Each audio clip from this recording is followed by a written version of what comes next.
Баршаңызға қайырлы күн, менің гүлсүйер оқырмандарым. Мен сіздермен бүгін әйел бақыт гүлімен үй жағдайында қалай күтім жасаймыз, сол жайлы айта кетсем. Гүліңіз жақсы өсу үшін маңызды топ 3 ереже: тар горшок және су ағып кететін тесіктер. Екіншісі минералды топырақ, үшінші дұрыс суғару. Гүл эксперименттері айта бермейтін үй жағдайында оңай қалай тез жапырағын жылтырататын техниканы айтатын боламын. Бізге керегі қасық қант жылы су және ватерлі диск немесе жұмсақ шүберек. Жылы суға 2 қасық қантты салып, араластырып ертіп, жапырақты сүртіп шығамыз. Осы әдісті аптасына 2 рет қолдансаңыздар болады. Жапырақтары қатайып, түстері әдемі болып жылтырап тұратын болады. Әйел бақыт гүлі үй жылулығы 18-25 градусты жақсы көреді.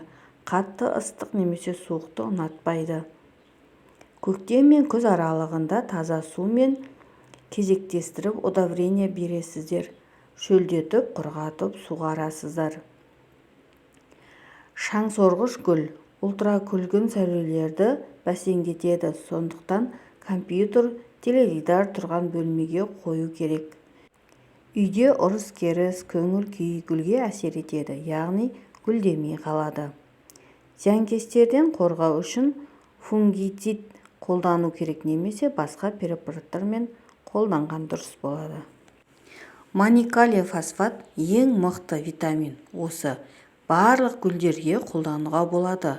Гүлдердің жапырағы сарғайып, қарайып кеткен гүлдерге көмектеседі. Гүлдерді гүлдетеді. Ең мықты витамин. Өзім осы маникалий фосфатты қолданамын. Маникалий фосфат жайлы айта кетейін. Маникалий фосфат ең мықты витамин. Осы барлық гүлдерге қолдануға болады. Гүлдерді гүлдетеді. Жапырақтары сарғайып немесе қарайып кеткен гүлдерге көмектеседі. Гүлдерді гүлдетіп, ең мықты витамин. Өзім осы маникалий фосфатты қолданамын. Жапырақтарында қара дақ болса, маникалин гүлдерге қалай қолданамыз? 1 литр суға чайный ложканың ұшымен маникалий фосфатты алып, суға араластырып, жаймен шетіне айналдырып құйып шығамыз.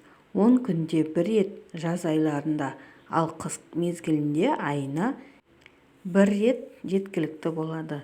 Жапырақтары сау, жылтырап, әдемі болып шығады. Әйел бақыт гүліне дұрыс суғару қажет. Яғни, осы әдісті сіздерге бөлісе кетейін. Мен өзім осыны қолданамын.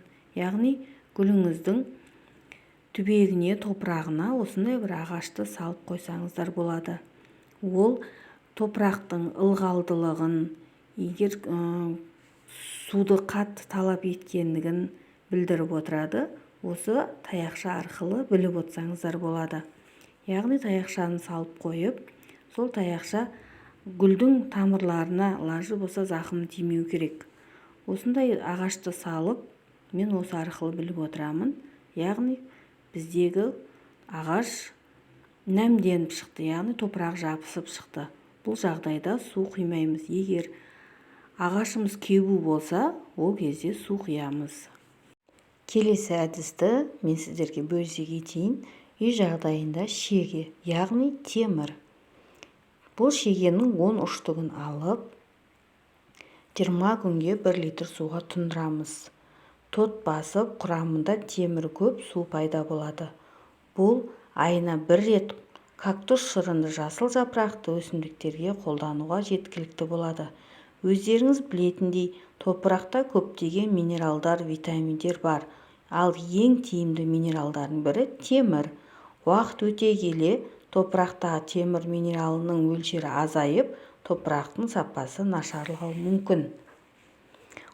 Сол себепті мұндай өңдеу топырақтың сапасын жақсартады.